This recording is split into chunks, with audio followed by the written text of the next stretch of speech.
Daniel capítulo 3, versículo 8, irmãos, até o versículo 12, nós vamos ler nesta noite. Diz a palavra: Por isso, no mesmo instante, chegaram perto alguns caldeus e acusaram os judeus. E responderam, dizendo ao rei Nabucodonosor: Ó rei, vive eternamente.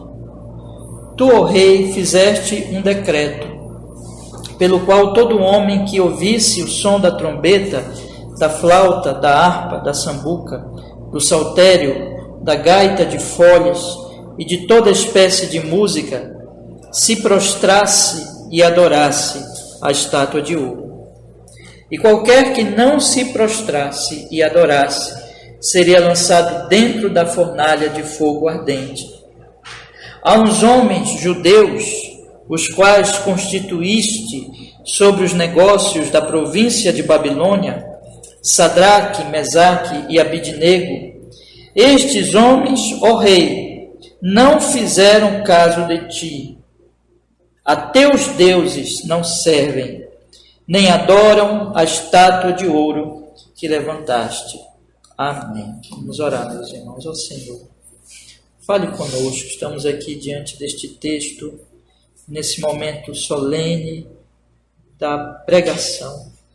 Abra a compreensão da palavra para nós e abra também o nosso coração, Senhor, e aplica a nossa vida com o perdão dos nossos pecados para a sua glória, para o nosso bem, no Senhor Jesus. Amém. Graças a Deus. Pode sentar, meus irmãos.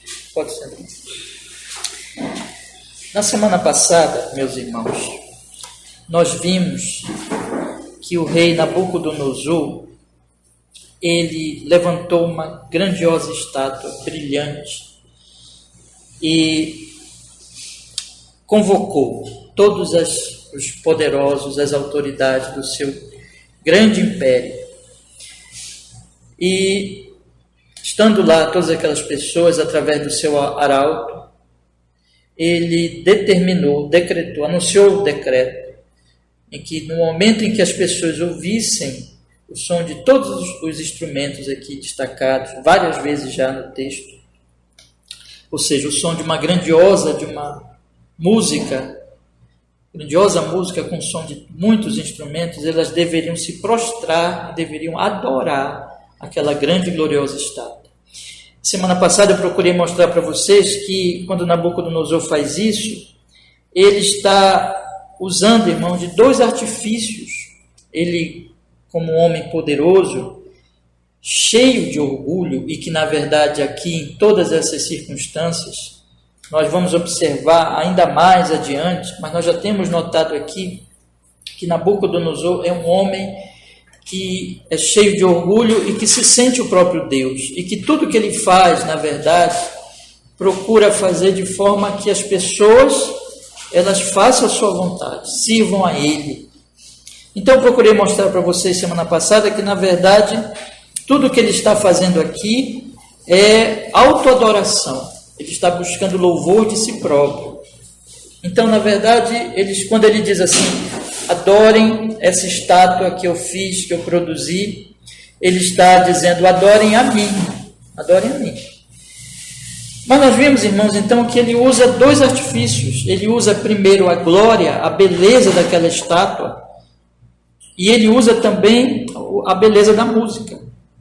Essa é uma parte do artifício, é a primeira parte do artifício. Mas a outra questão que ele usa é a ameaça. Ele diz: olha, quem não se prostrar será jogado na fornalha ardente. Naquele tempo haviam fornalhas onde eles faziam os tijolos, então seria uma morte terrível, as pessoas seriam queimadas vivas se não se prostrassem. Procurei mostrar semana passada para os irmãos, então, que ele estava seduzindo com a beleza do Império Romano, com o Império Babilônico, através daquela estátua de ouro brilhante, e através da música, ele estava seduzindo, dizendo assim: olha, o poder é meu império é poderoso, e vocês devem adorar a estátua que eu estou determinando para sendo levados, sendo seduzidos por toda essa glória do meu império. Mas se vocês não fizerem isso, aí vem a ameaça: vocês vão morrer e vocês vão morrer terrivelmente. E nós vimos, meus irmãos, então que ele estava apelando para os poderes, para a autoidolatria e para os poderes desse mundo, procurando seduzir estas pessoas.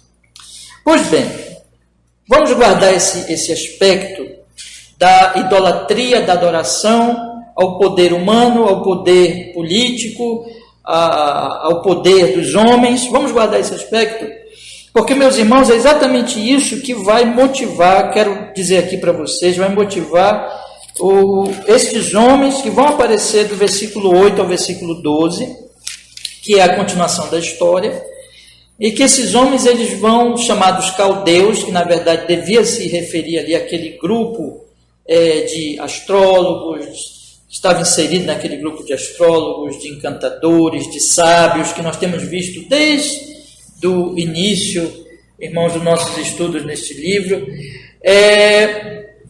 Esses homens, então, levados por essa sedução do poder, eles vão fazer a acusação contra os que não são seduzidos pelo poder. Esses homens que dedicam seu coração ao poder da Babilônia e honram a estátua de ouro, e honrando, na verdade, Nabucodonosor, se dobrando diante dele, interessados só no poder político, no poder deste mundo, esses homens, motivados por isso fica bem evidente em toda a história aqui do capítulo, mas também, irmãos, por todo o livro de Daniel, na verdade pelas Escrituras, porque a questão é a quem nós adoramos. Esses homens, motivados pelo Deus deles, pela adoração deles, que o Deus deles, na verdade, era o poder da Babilônia, eles vão fazer esta acusação contra aqueles que não adoram o poder, mas que adoram o único e verdadeiro Deus. E eles vão fazer isso, meus irmãos, porque eles querem o poder que esses que não adoraram a estátua, no caso Sadraque, Mesaque e Abednego, eles têm esse poder porque o próprio rei colocou eles naqueles cargos. Então esses homens, porque amam o poder humano e estão muito invejosos, eles vão acusar os servos de Cristo, os servos de Deus que estão ali, que não se prostram diante da estátua, mas que estão experimentando o poder humano naquele momento. Então é isso que a história vai mostrar aqui para nós, meus irmãos. É uma questão de adoração. É adoração porque esses homens, chamados aqui caldeus, esses homens, eles vão acusar os judeus, porque os judeus estão adorando a Deus e eles adoram ao poder. E querem o poder, e vão aproveitar isto aqui, vão tentar aproveitar essa oportunidade para derrubar os judeus e tomar o poder, porque é isso que eles gostam, é isso que eles amam, é para isso que eles vivem. Então eles vão fazer exatamente isso. E eu gostaria de que nós pensássemos aqui, irmãos, a nós estudarmos esses versículos exatamente sobre a nossa vida, irmãos. Nós fomos chamados, semana passada eu procurei mostrar para vocês, que o Senhor Jesus Cristo, lá em João capítulo 4, ele disse para a mulher samaritana, o Pai, a hora vem e já chegou em que os verdadeiros adoradores adorarão o Pai em espírito e em verdade, são esses que o Pai procura como seus adoradores. O que o Senhor Jesus Cristo está dizendo é que quando ele veio a esse mundo, ele veio nos salvar, e quando nós cremos no Senhor Jesus, nós somos libertos, meus irmãos, da idolatria, porque o ser humano o ser humano natural é como esses caldeus aqui da história, desses versículos. O ser humano natural, ele vive para os ídolos, para os ídolos produzidos por seu próprio coração, e por causa desses ídolos, eles vivem e morrem, e fazem todas as coisas, e acusam, e matam, e destroem, e odeiam uns aos outros. Mas o Senhor Jesus Cristo, quando ele veio a esse mundo, ele veio nos trazer para a situação correta, porque os ídolos são falsos. E a grande loucura do ser humano desde Adão é que ele vive para algo vão, como a Bíblia vai dizer várias vezes. Mas o Senhor Jesus Cristo, ele veio nos resgatar dessa loucura. Ele veio nos tirar os pecados. Ele veio nos dar uma nova compreensão sobre a quem nós devemos verdadeiramente adorar, o único e verdadeiro Deus, por meio dele, dirigidos pelo Espírito Santo, segundo a sua verdade, segundo o seu Evangelho. Então, quando nós saímos, quando nós cremos no Senhor Jesus Cristo, nós somos trazidos para essa situação. Uma situação de, digamos assim, de viver uma vida certa, coerente com a realidade, porque não existem ídolos. Os homens no mundo vivem uma loucura e os ídolos vão acabar no pó junto com eles. Mas Cristo Jesus veio nos trazer para uma nova situação, uma situação real, em que nós vamos adorar e viver para o verdadeiro Deus. E isso vai ter, irmãos, consequências sobre a nossa vida. E dependendo de nós, a quem nós estamos adorando, nós vamos agir ou como Sadraque, Mesaque e Abednego, ou nós vamos agir como esses caldeus.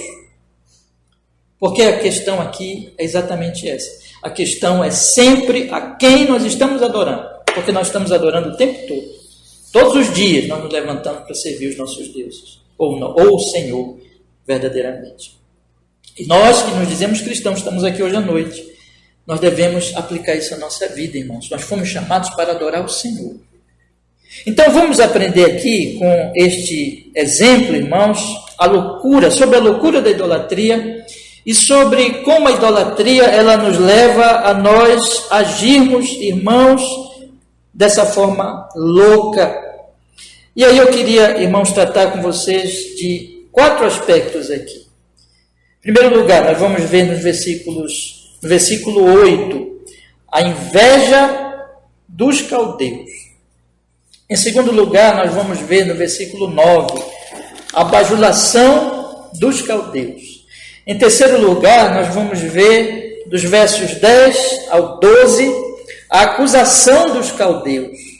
E em último lugar, que está inserido aqui em todo este texto, meus irmãos, nós vamos ler alguns outros textos do próprio livro de Daniel, nós vamos ver a ingratidão dos caldeus, movidos pela sua idolatria, pelo seu ídolo, porque eles são seduzidos pelo poder da Babilônia, eles vão ter inveja, movido pelos seus ídolos, pelo poder que eles foram seduzidos pelo poder da Babilônia, eles vão bajular o rei, movido pelos seus ídolos, porque eles amam o poder babilônico, eles vão acusar os judeus. E movido pelos seus ídolos, pelo amor que eles têm ao poder babilônico, eles vão ser ingratos aos judeus, que salvaram eles lá através de Daniel, no capítulo 2.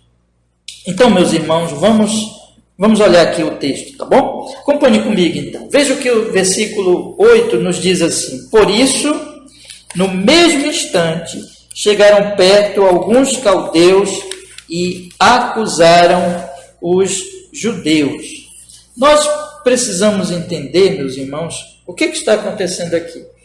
E para isso eu queria ler com vocês o capítulo 3 aqui de Daniel, mesmo versículo 8, porque vai acontecer com Daniel algo parecido aqui no capítulo 3, no versículo 8. Perdão, irmãos, capítulo 2, me desculpe, capítulo 2, versículo 2. Observem o que está escrito aqui no capítulo 2, versículo 2. Então o rei mandou chamar os magos, os astrólogos, os encantadores e os caldeus para que declarassem ao rei os seus sonhos, e eles vieram e se apresentaram diante do rei. Observe que aqui nessa classificação está assim, né? Magos, astrólogos, encantadores e os caldeus, que o rei chamou quando ele teve aquele sonho, vocês lembram? Para que eles interpretassem o sonho do rei. Não puderam fazer, só Daniel que fez posteriormente. Então nós temos aqui essa palavra, caldeus.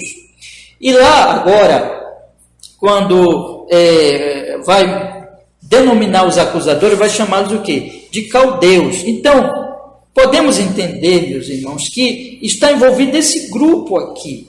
Eles estão no meio desse grupo, no meio dos sábios, no meio daqueles que estavam sempre ali perto do rei, ou servindo o rei de alguma maneira, ou desejando chegar a subir, né, a alcançar o poder, enfim, envolvia pessoas que viviam para o poder babilônico, que usufruíam do poder babilônico, e essas pessoas, então, o que elas viram acontecer? Observem bem, elas não puderam interpretar o sonho do rei, não puderam fazer nada com relação àquela questão, e viram Daniel interpretar o sonho, e no final do capítulo 2, o que nós temos, meus irmãos? Vamos olhar aí o final do capítulo 2, versículo 48, que diz assim: Então o rei engrandeceu a Daniel e lhe deu muitas e grandes dádivas e pôs por governador de toda a província da Babilônia, como também o fez chefe dos governadores e sobre todos os sábios da Babilônia. Então o rei colocou o Daniel como chefe de todos eles, irmãos, como governador da Babilônia. Mas não só isso. A pedido de Daniel, nós já estudamos aqui no versículo 49, o rei constituiu sobre os negócios da província da Babilônia a Sadraque, Mesaque e Abidnego, mas Daniel permaneceu na porta do rei. Então esses homens alcançaram um poder muito grande na Babilônia. O Daniel ficou como governador e como chefe dos sábios, e o Sadraque, Mesaque e Abidnego ficaram como administradores dos negócios da Babilônia, que era a província. Já falei isso aqui para vocês, que haviam províncias no Império Babilônico, mas a província da Babilônia era a capital, era a província principal. Então nós temos aqui, irmãos, que estes homens ficaram por baixo dos judeus. Eles que tinham grande importância, eles que tinham grande influência, viram o seu poder ser dado a esses jovens, esses 4 jovens, e eles ficaram por baixo.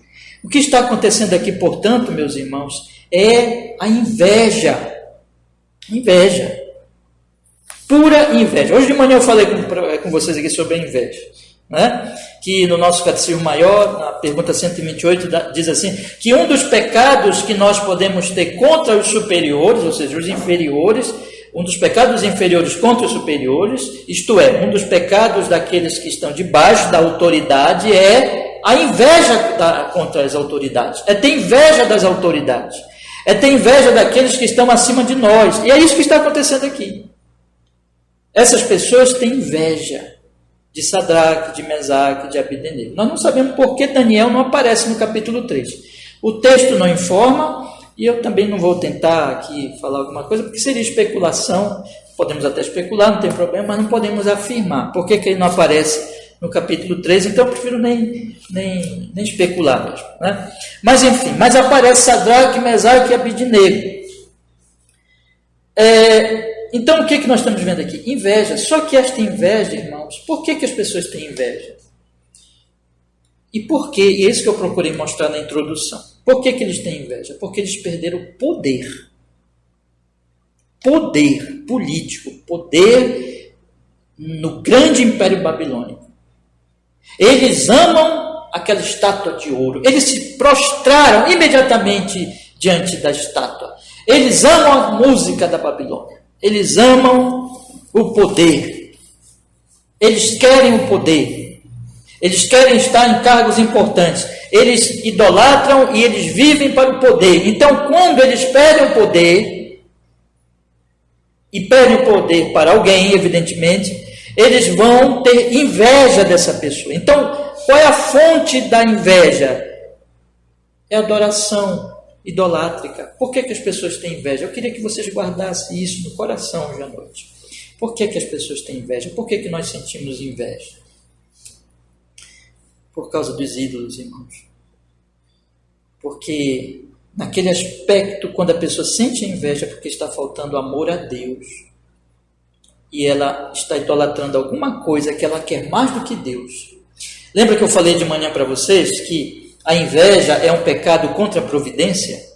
Eu olho para vocês aqui e vocês têm aparências diferentes, e eu já conheço vocês, né? Eu sei que vocês têm dons diferentes, vocês falam diferente, vocês têm famílias diferentes, vocês têm uma história diferente e vocês têm cargos na sociedade diferentes.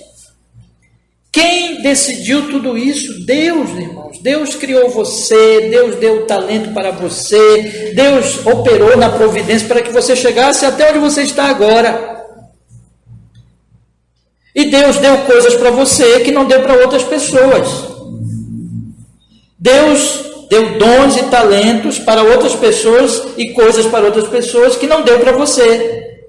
Então o que é inveja? A inveja é eu querer o que Deus deu para o outro, mas não me deu.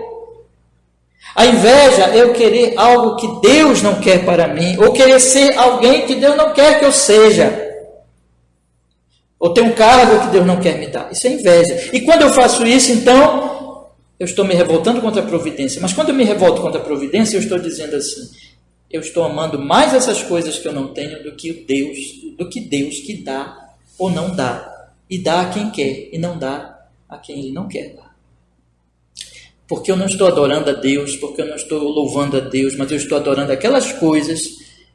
É por isso que quando eu perco essas coisas, ou essas pessoas, ou esses cargos, eu fico invejoso. Eu fico com inveja daquele que tem. Então eu queria deixar bem claro, eu espero que eu esteja esclarecendo isso.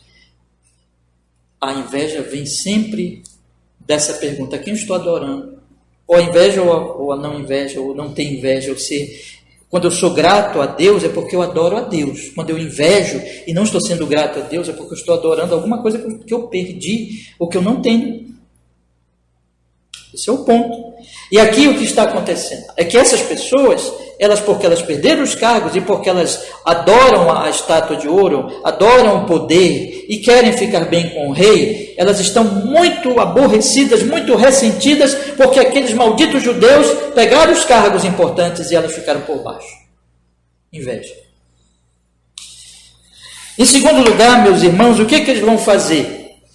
No versículo 9 diz que eles então, vimos no versículo 8, naquele mesmo instante chegaram perto alguns judeus e acusaram os judeus, e nós procuramos mostrar que esta acusação, então, procurei mostrar agora que é movida pela inveja, mas vamos observar que esta inveja que vem da adoração ao ídolo, do poder, ela se manifesta agora em bajulação.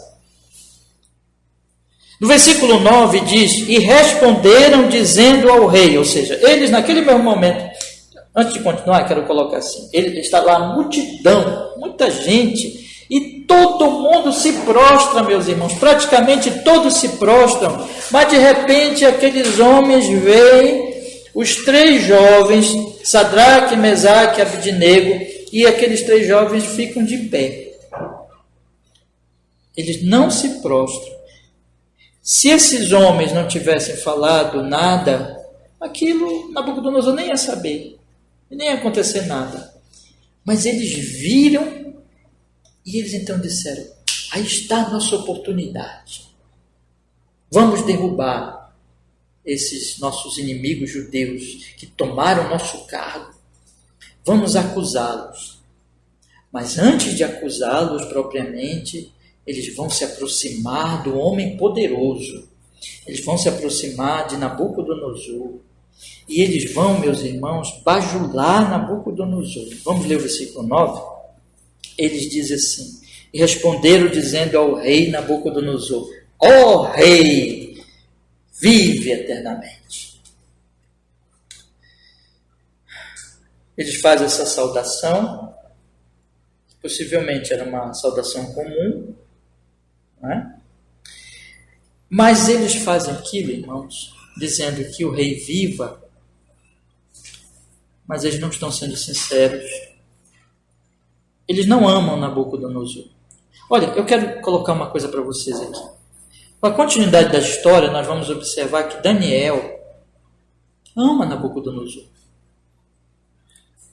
Apesar de que Nabucodonosor era esse homem horrível. Mas ele ama. Porque Daniel vive de acordo com a vontade de Deus. E Daniel sabe que até Nabucodonosor está cumprindo o decreto de Deus. E Deus tem um propósito em tudo aquilo. Então, ele vai desejar o bem. Quando ele recebe, no capítulo 4, nós vamos estudar o sonho da grande árvore, né? E que Daniel vai interpretar esse sonho. E esse sonho é muito ruim, a interpretação para Nabucodonosor. Quando Daniel vai falar para ele vai falar, meus irmãos, assim, com tristeza. Ele fica pesaroso para dar aquela interpretação do sonho, porque a interpretação do sonho é muito ruim para Nabucodonosor. Ele ia ficar como um animal, ele ia perder o poder. E Daniel fica triste por isso. Veja que coisa. Daniel fica triste. Daniel tem um interesse sincero em Nabucodonosor. Vocês lembram de... Hoje eu li com a minha família sobre Davi e Saul. Vocês lembram que Saul queria matar Davi, mas Davi não queria matar Saul, porque Saul era ungido do Senhor. Vocês lembram disso? Então, Davi não queria o mal de Saul. Saul que colocou coisas na mente por causa também lá da inveja.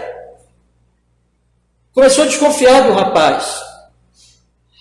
Mas aqui nós temos a mesma coisa. Daniel, ele tem interesse, ele quer o bem de Nabucodonosor. Mas esses homens não. Esses homens, eles chegam... Qual é a diferença do bajulador para o sincero? A diferença do bajulador para o sincero é que o sincero, ele não elogia com segundas intenções. Ele pode até elogiar, mas ele faz tudo com realidade, com sinceridade. Mas o bajulador, ele fala, ele bajula, ele elogia, ele é cheio de lisonjas, ele é cheio de palavras doces. Ele chega para a pessoa que ele quer se aproveitar dela com a bajulação, se fazendo de amigo, de interessado, de companheiro, de apoiador. E é isso que eles fazem aqui. Eles dizem: ó rei, vive eternamente, o Senhor é rei, nós queremos o seu bem, e nós estamos aqui por causa do Senhor. Porque o nosso interesse é o Senhor. O Senhor está sendo desonrado. Veja que eles vão dizer mais adiante um pouquinho, irmãos. É muito interessante isso. No versículo 12. Olha o que eles dizem no versículo 12. Há uns homens judeus, os quais constituíste sobre os negócios da província da Babilônia, Sadraque, Mesaque e Abidnego. Estes homens, ó rei, olha o que eles falam. Não fizeram caso de ti. Vocês estão percebendo a bajulação?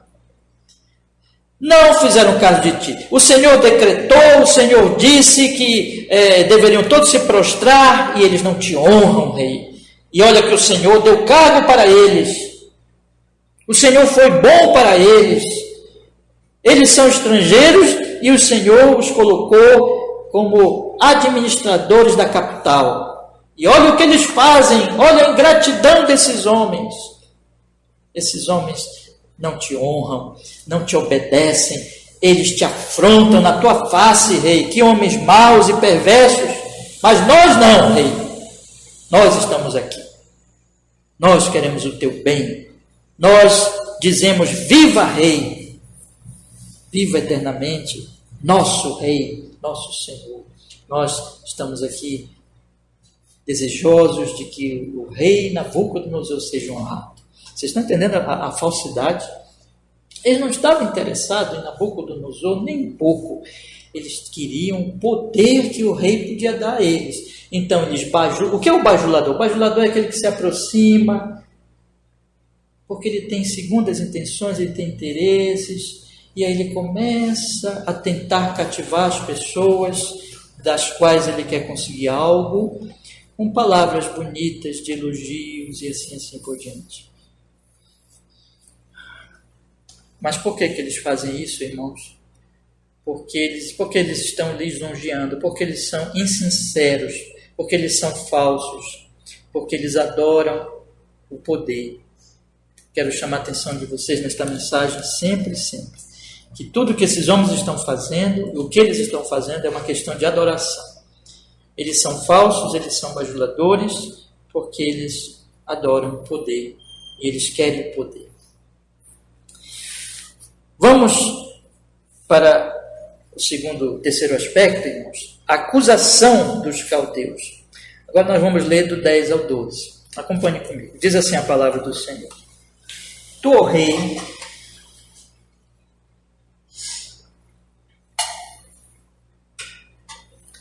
rei, fizeste um decreto, pelo qual todo homem que ouvisse o som da trombeta, da flauta, da harpa, da sambuca, do saltério, da gaita de foles e de toda espécie de música, se prostrasse.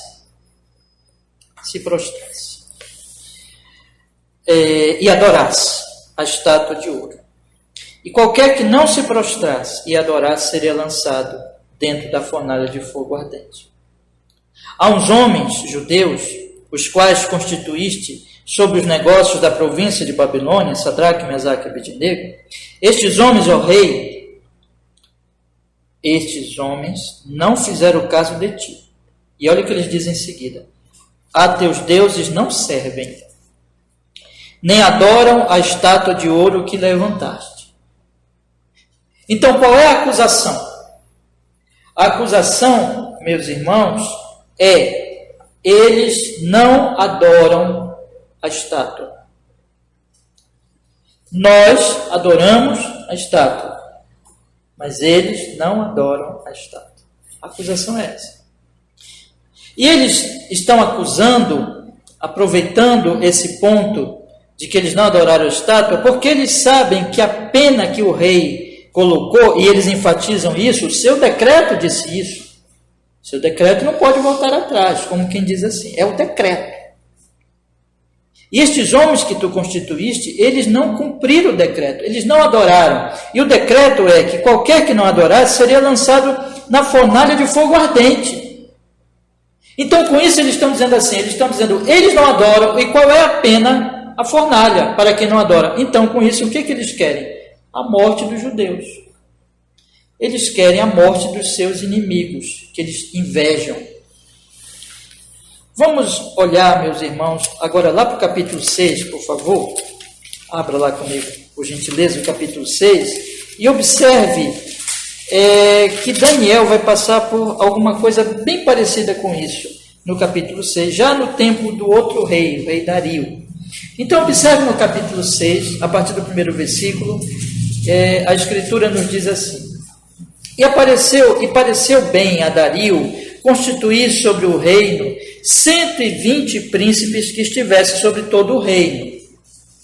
E sobre eles 3 presidentes, dos quais Daniel era um, aos quais estes príncipes dessem conta para que o rei não sofresse dano. Então veja, tem ali o rei, ele constituiu 120 príncipes, e sobre esses príncipes colocou 3 presidentes. Um deles era Daniel.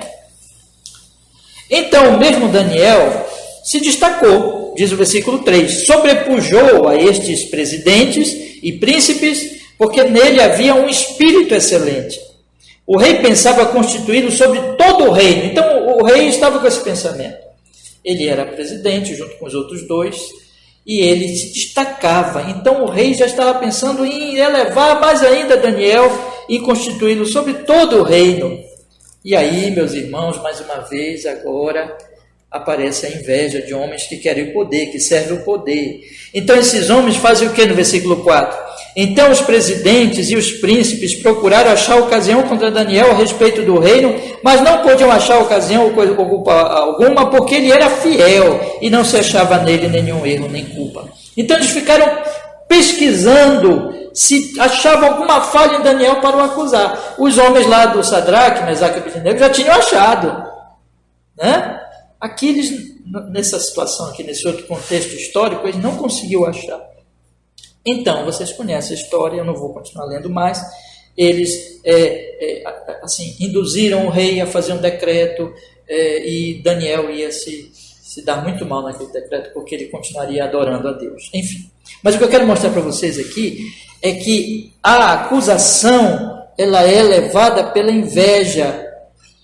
E a inveja vem de novo da adoração ao poder. E é interessantíssimo, meus irmãos, que a adoração é a questão. Bora voltar para o capítulo 3? Eu só queria dar mais um exemplo bíblico para vocês, eu não vou abrir agora, mas vocês conhecem. Vocês sabem que quando os judeus inimigos de Jesus Cristo levaram Jesus para Pilatos, vocês lembram que Pilatos percebeu rapidinho que aqueles religiosos tinham um certo sentimento contra Jesus? Qual era o sentimento, você lembra? Inveja. Inveja. Aquele jovem de 33 anos que arrebatava multidões, que pregava, que fazia milagres. eles estavam com medo de perder o poder. Poder. E o próprio Caifás fala isso, vocês lembram? Nós estudamos em João. Olha, esse homem tem que morrer. Esse homem tem que morrer. Então, o que os motivou a levar Jesus? Inveja. E o que motivou a inveja? O poder. Adoração ao poder. Aqui é a mesma coisa. E a acusação envolve adoração. Os homens não. Finalzinho do versículo 12, meus irmãos, do capítulo 3. A teus deuses não servem, nem adoram a estátua de ouro que levantaste. Mas nós servimos. Vamos agora pensar um pouco na acusação. A acusação era verdadeira? Era verdadeira. No sentido de que realmente os judeus não se prostraram diante da estátua. Mas quem é que estava certo? O rei que ordenou se prostrar diante da estátua, ou os judeus que, desobedecendo ao rei, não se prostraram? Os judeus estavam certos. Nós temos aqui, portanto, que um rei, ele exige idolatria. E nós temos jovens que não se submetem à idolatria. Vamos raciocinando assim. Acompanhe o meu raciocínio, irmãos, queridos irmãos, observe. Nós temos um rei que exige a idolatria. Nós temos jovens que não se submetem a essa exigência do rei, porque eles adoram unicamente a quem? Ao Senhor. E nós temos aqui bajuladores que estão dispostos a adorar o ídolo que o rei levantou, porque eles adoram o poder que o rei pode dar a eles. Então, tudo isso faz com que eles, querendo esse poder, se aproveitando da situação, achem a acusação. E a acusação é: não existe o que, irmãos? Preste bem atenção, onde vai parar isso? Não existe o que, irmãos? Idolatria. O Sadraque, Mesaque e Abidnego não estão idolatrando. Não estão adorando um Deus falso. Essa é a acusação. A acusação em si, ela é verdadeira, mas ela é totalmente injusta, porque ela vem de uma ordem de idolatria que é injusta, que é pecaminosa, que é absurda. Mas os acusadores, eles não querem saber disso. Eles não conseguem enxergar que isso que eles estão fazendo é terrível. Eles não conseguem enxergar que as pessoas que eles estão acusando, na verdade, estão certas. Estão agindo com correção. Depois a história, quando Deus livra os jovens da fornalha ardente, o próprio Nabucodonosor vai dizer isso. Leiam comigo aqui, meus irmãos, no versículo 28. Falou Nabucodonosor dizendo: bendito seja o Deus de Sadraque, Mesaque e Abidnego, que enviou o seu anjo e livrou os seus servos que confiaram nele. Preste atenção nisso. Pois violaram a palavra do rei, preferindo entregar os seus corpos para que não servissem nem adorassem algum outro Deus senão o seu Deus. O rei mesmo está dizendo: eles estão certos. Eles agiram corretamente. Vocês estão entendendo? O próprio rei Nabucodonosor, no final, quando acontece aquele milagre do livramento dos jovens da fornalha, ele vai dizer: os jovens fizeram bem. Eu estava errado. Eles estavam certos. Então, o que nós temos aqui? Eu queria também estou repetindo muito isso porque são pontos que eu gostaria que os irmãos guardassem no coração. Então vou repetir de novo. Eu queria muito que vocês guardassem isso. A idolatria cega o entendimento. Quando as pessoas elas vivem para o poder, vivem para o ídolo, elas começam a acusar quem está certo. As pessoas que não se submetem à idolatria, as pessoas que não se dobram diante dos ídolos deste mundo, elas vão ser vistas como pessoas ruins, perigosas, erradas, traidoras, falsas. Por que o idólatra pensa isso? Porque o idólatra, ele está cegado pelo seu ídolo. O Senhor Jesus Cristo diz lá no capítulo 15 de João, que nós estudamos aqui, Jesus disse aos seus discípulos: olha, vão expulsar vocês da sinagoga. Vão expulsar vocês que são meus discípulos da sinagoga. E vão fazer pior.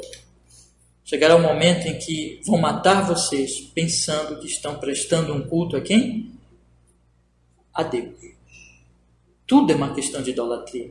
A idolatria faz com que o nosso juízo sobre os outros fique totalmente debilitado, totalmente incapaz de chegar à verdade. Nós começamos a julgar mal as pessoas. Então nós temos aqui a idolatria, que leva à inveja e que leva a uma acusação injusta. Porque, na verdade, o que os jovens fizeram era o certo. Mas o idólatra, irmãos, ele faz isso. Por último, eu queria mostrar para vocês, o meu último ponto hoje à noite, que a idolatria, ela leva à ingratidão. Eu queria que vocês comparassem comigo alguns versículos aqui. Primeiro, capítulo 2, versículo 2. Observem comigo. Diz assim: então o rei mandou chamar os magos, os astrólogos, os encantadores e os caldeus, para que declarassem ao rei os seus sonhos, e eles vieram e se apresentaram diante do rei. E eles não conseguiram, não é, irmãos? Então, no versículo 12 diz: por isso o rei muito se irou, enfureceu e ordenou que matassem todos os sábios de Babilônia. Versículo 14 diz, de Daniel: então Daniel falou avisado e prudentemente a Arioque, capitão da guarda do rei, que tinha saído para matar os sábios. Respondeu e disse a Arioque, capitão do rei: por que se apressa tanto o decreto da parte do rei? Então Arioque explicou. E pediu então Daniel ao rei que desse tempo para que ele pudesse dar a interpretação. Ele então foi orar a Deus. E quando Deus deu a ele louvou o Senhor, que livra, que salva, que estava dando aquela salvação. Não só a ele, não só a Sadraque, Mesaque e Abednego, mas a todos os sábios, todos os magos, todos os astrólogos, todos os caldeus. E aí, meus irmãos, no versículo 24, leiam comigo. Por isso Daniel foi ter com Arioque, ao qual o rei tinha constituído para matar os sábios da Babilônia. Entrou e disse-lhe assim: olha, irmãos, essa palavra de Daniel: não mates os sábios de Babilônia. Não mates os sábios de Babilônia. Introduze-me na presença do rei, declararei ao rei a interpretação. Não faças isso, não mates. Daniel salvou todos aqueles homens. Esses mesmos homens, irmãos. Uma parte deles, um grupo deles, agora quer matar os amigos de Daniel, que participaram daquela salvação, porque Daniel pediu, lembra, para eles orarem com ele. Eles fizeram parte daquele livramento. E agora esses homens dizem, no versículo 11 do capítulo 3, o rei não disse que qualquer que não se prostrasse e adorasse seria lançado dentro da fornalha de fogo ardente? Pois bem, está aí. Sadraque, Mesaque e Abednego não se prostraram. E eles estão dizendo: mata-os, rei. Mata-os, rei. Então, enquanto Daniel dizia: não mates os sábios diziam: mate os reis. Daniel dizia, não mates os sábios. Os sábios diziam, mate-os. O que é isso, irmãos? Ingratidão, traição, deslealdade. Aqueles que lhes salvaram, que Deus usou para que eles não morressem. Mas o que é isso? O que faz os homens se tornarem ingratos? Inveja. E de onde vem a inveja?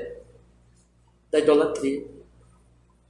Então nós temos a idolatria, produz a inveja, e a inveja faz as pessoas quererem o mal de quem as ajudou no passado, porque essas pessoas agora têm algo que elas não têm, e elas desejam isso de qualquer maneira. Então elas vão, se for preciso, derrubar e até matar aquelas pessoas que as ajudaram no passado. É isso que a idolatria faz. A idolatria produz essas coisas horríveis, irmãos. Meus queridos irmãos, não é isso que nós vemos no mundo? No Brasil de hoje? Na política, no poder, nas empresas, nas instituições humanas, até nas igrejas ditas evangélicas, cristãs. Não é isso que nós vemos? Por que as pessoas fazem isso, irmãos? Por que as pessoas invejam? Por que as pessoas bajulam? Por que as pessoas acusam falsamente, injustamente? Por que as pessoas são ingratas? Porque elas têm inveja. E por que elas têm inveja? Porque elas não adoram a Deus. Porque elas não amam o Senhor Jesus. Eu queria então concluir com 4 conselhos aqui para vocês. Eu gostaria de propor para os irmãos hoje à noite a cura da inveja. E qual é a cura da inveja? A cura da inveja é o Evangelho de Jesus. Porque o Evangelho de Jesus nos liberta da escravidão da inveja, porque a escravidão da inveja é a escravidão aos nossos ídolos. Aos nossos ídolos, irmãos. Mas o Senhor Jesus veio nos fazer adoradores do único e verdadeiro Deus. Veio nos libertar da idolatria. Então eu quero lhe fazer uma pergunta hoje à noite. Você é um crente em Cristo Jesus? Você ama Deus em Cristo? A quem você adora? Por que você levanta todos os dias de manhã?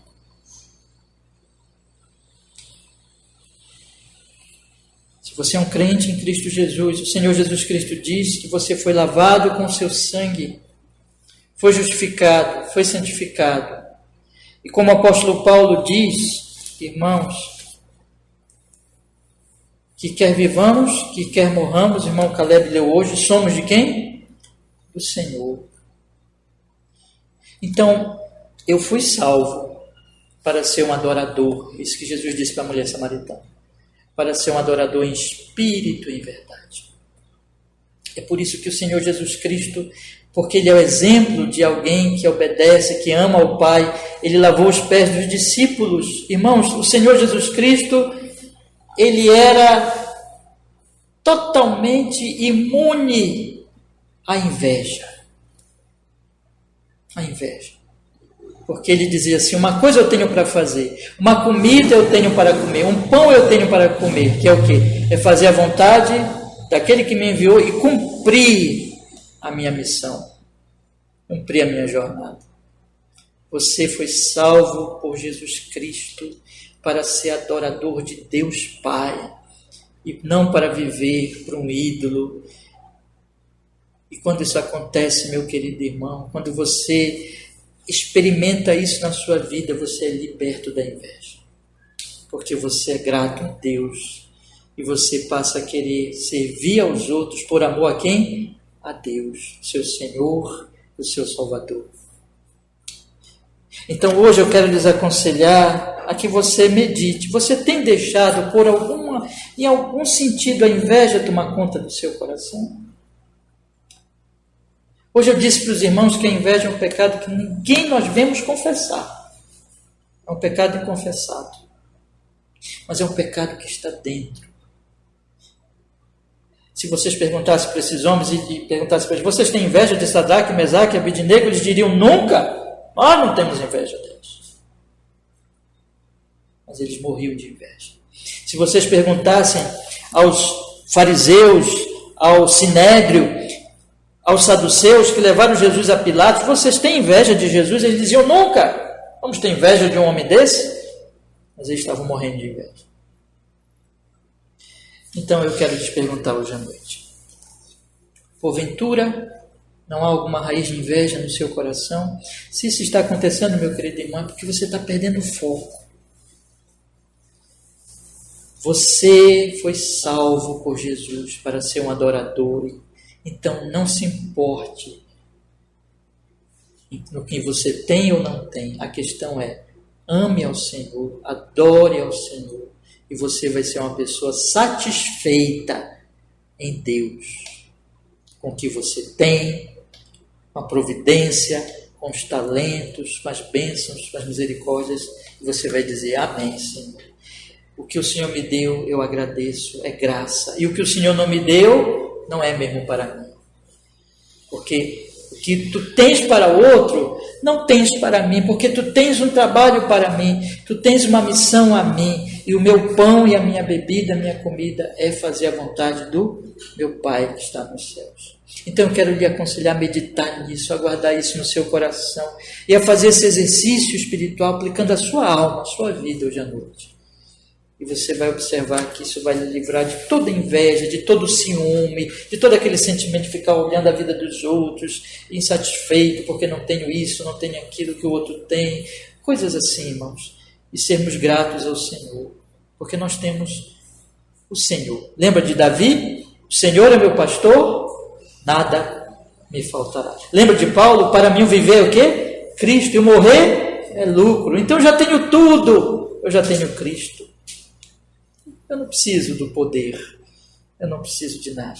O segundo conselho, então, que eu quero lhe dar, irmão, meu querido irmão, adore a Deus, ame ao Senhor em Cristo e, portanto, não bajule ninguém. Não bajule ninguém, meu irmão. Não seja bajulador. Seja uma pessoa sincera. Seja uma pessoa que, quando você diz que ama alguém, porque ama mesmo. Seja uma pessoa que, quando faz um elogio para alguém, é sincero. E não com segundas intenções. E quando você adora a Deus, a bajulação morre dentro de você, porque você não quer agradar o ser humano, você quer o bem do ser humano, mas não se aproveitar do ser humano. Você vai servir ao ser humano e não bajular o ser humano. Você vai ser como Daniel, que amava Nabucodonosor e queria o bem dele, mas nunca bajulou Nabucodonosor. Como Sadraque, Mesaque e Abednego, que disseram, não, rei, nós não vamos nos dobrar diante da tua estátua, porque nós não somos bajuladores. Nós não somos vendidos ao poder. Nós não queremos o poder de qualquer forma, de qualquer maneira.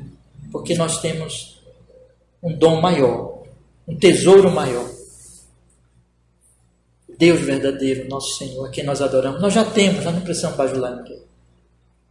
Então não bajule ninguém. Seja uma pessoa sincera. Terceiro conselho, meu querido irmão, não acuse as pessoas. Adore a Deus e não acuse o seu próximo. Movido por amor aos ídolos, como eu disse hoje à noite, as pessoas, elas não fazem o juízo perfeito do seu próximo e começam a fazer como Saul, que começou a desconfiar de Davi, sendo que Davi não tinha nenhuma intenção contra ele, e começa a fazer como esses homens que acusaram de adoração homens que estavam certos em não adorar. Então, pense o seguinte, você é uma pessoa que vive acusando os outros, você é uma pessoa que vive observando a vida dos outros, você é uma pessoa que vive fazendo mau juízo dos outros, deixa eu lhe falar mais uma vez, o problema disso é falta de adoração. Chegue-se a Deus. Adore a Deus. E você vai começar a ter misericórdia do seu próximo, das falhas do seu próximo, a orar pelo seu próximo. E você vai aprender a fazer um juízo correto do seu próximo, e não ficar desconfiado deles, ou ficar julgando eles mal, sendo que, naquele caso, você vai observar, não, a pessoa está certa nisso. Você vai ter o discernimento de Nabucodonosor só no final que ele teve. Não, a pessoa está certa nisso. Quando nós adoramos a Deus, nós passamos a observar em volta de nós as coisas e fazer um juízo correto das ações das pessoas, observando o que é certo e o que é errado de fato. Porque o nosso, vamos dizer assim, a nossa medida vai ser isso. Isso é para Deus, isso é conforme a vontade de Deus, isso é para a glória de Deus, isso é para honrar a Deus de acordo com a sua lei, ou não. Esse vai ser o critério, e não nossos ídolos. Quando nós servimos a ídolos, nós passamos a ser injustos com os nossos próximos. E por último, meus irmãos, vamos adorar a Deus e vamos ser gratos às pessoas que nos fizeram bem nessa vida, que nos serviram, que nos ajudaram, que nos apoiaram, que nos deram a mão no passado. A gratidão, a adoração a Deus leva a gratidão àqueles que Deus usou de alguma forma para nos beneficiar, para nos ajudar, para nos apoiar. Então, quero encerrar dizendo para vocês o seguinte: quando nós deixamos a sementinha da idolatria penetrar no nosso coração, nós começamos a nos tornar buscadores desses ídolos e queremos eles de qualquer forma, e nos tornamos invejosos quando não os temos e outros têm, nos tornamos bajuladores, nos tornamos acusadores falsos, injustos, e nos tornamos ingratos. Mas quando nós estamos entendendo, irmãos, olhamos para a cruz de Jesus e entendemos, não, o meu Deus é o que deve ser adorado, eu devo buscar Ele, buscar em primeiro lugar o reino de Deus e a sua justiça, e as outras coisas vão ser acrescentadas. Quando eu faço isso, eu não vou bajular ninguém, eu vou amar todas as pessoas, mas não bajular, eu vou ser sincero, eu não vou ficar acusando todo mundo, eu vou colocar a mão na minha boca antes de falar alguma coisa contra o próximo, ou do próximo, e eu vou ser grato, porque Deus usou alguém para me ajudar. Eu vou aprender a fazer tudo para a honra daquele que é o meu Deus, é aquele único a quem eu adoro, e não aos ídolos. Que o Senhor nos abençoe, Deus nos guarde da idolatria e nos fortaleça na adoração mais e mais a Ele em Cristo Jesus. Vamos orar, irmãos? Ó Senhor, muito obrigado, porque nós podemos hoje à noite meditar nestes versículos tão preciosos. Queremos pedir pelo Espírito Santo que o Senhor coloque essa palavra, tudo que foi dito aqui, que seja a boa interpretação das Escrituras e, portanto, a própria palavra. Senhor, aplica a nossa alma. Senhor, nós possamos te amar cada vez mais no Senhor Jesus, que nos salvou para nos tornar adoradores, que nós possamos te adorar e que nós, Senhor, assim, não sejamos insatisfeitos, invejosos, bajuladores, acusadores, ingratos, mas em vez disso sejamos satisfeitos no Senhor. Sejamos, Senhor, pessoas gratas pelo que o Senhor tem nos dado e, portanto, não invejarmos os outros. Sejamos pessoas que amemos o nosso próximo e não bajulemos. Sejamos sinceros, transparentes. Sejamos pessoas, Senhor, que abram os seus lábios para ajudar o próximo e não para acusá-los com maldade, com perversidade. Sejamos pessoas assim, Senhor, que sejam gratas aos que nos ajudam, por gratidão ao Senhor, que usa também as pessoas para nos apoiar. Ó Senhor, opera na nossa alma essas misericórdias. Não nos faz como esses homens caldeus, não permite que nos pareçamos com eles, mas que nos pareçamos cada vez mais com Daniel, com Sadraque, Mesaque e Abednego, Senhor. Abençoa a nossa querida igreja, assim. Em nome de Jesus. Amém.